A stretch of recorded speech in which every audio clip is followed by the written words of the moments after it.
Thank you for joining us today and for coming to take part in the webinar series. We're really excited to have you be a part of it.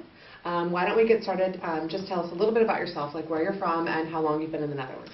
Okay, I'm a Canadian and I've been in the Netherlands for 9.5 years. And before that I lived in the US and in France and in various parts of Canada. Okay, that's a long time in the Netherlands. I think that's the longest of any of our experts so far, so it's good. It is longer than we intended to be here, but we're apparently still here.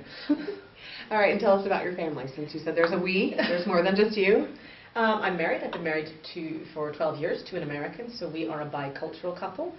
And I have 3 kids. I have 5-year-old twins and a 9-year-old daughter.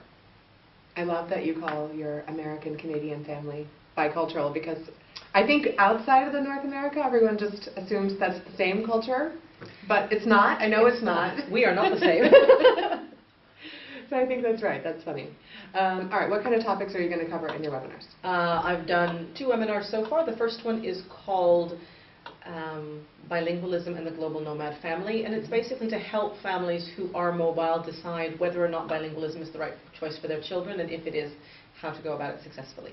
And the second one is called Raising Bilingual Children, 6 Steps for Success, which is a short introduction to how to proceed once you've made the decision to raise your children with more than one language.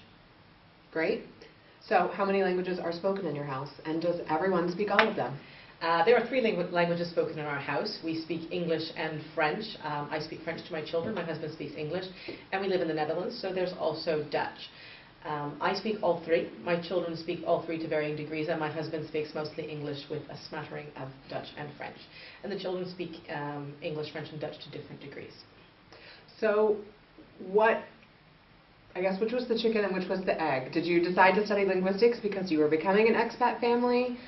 Did you decide to become an expat family because you were already studying linguistics? Did the 2 play any overlapping role with one another, or did it just sort of work out that way? I actually studied applied linguistics before I had my own children, and became a language teacher before I had my own children. But I was raised as a monolingual English speaker in northern Canada and learned French as an adult. I moved to Quebec to teach and learned French, I call it the hard way, as an adult.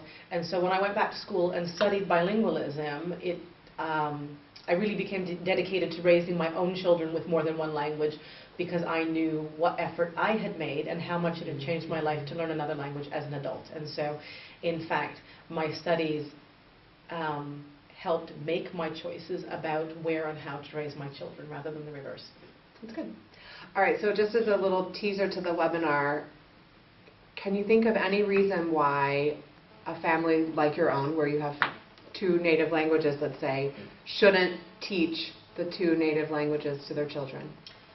I would be very hard-pressed to find any reason why I would recommend against a child learning one of the languages of their family. I think there may be a very, very small segment of families, for example, who have children with severe educational needs, who need to speak the language of the country to access services, and may not be able to handle three languages, for example. Mm-hmm. But it would be a percentage of a percentage point, because really I believe very strongly that language is part of the heritage we give our children, and I see how differently my children's bilingual journeys are despite being raised in the same family, and I think it's a gift that you give your children and a gift that they give back to you. I think it's great that you've chosen to go down this path despite the fact that your husband doesn't also speak French. I know lots of families that are where the parents don't speak each other's languages, and then they end up feeling that it's too much effort, or it's too strange because they won't understand their child part of the time, and they decide not to go down the path. I think it's the right decision. It's good to see it validated. I think that once you're on the journey, it becomes much more natural than you would have thought. Okay. It is. I mean, very often at the beginning, of course, when your baby doesn't even talk to you, you speaking to the baby in French and your husband speaking to the baby in English might feel a bit odd.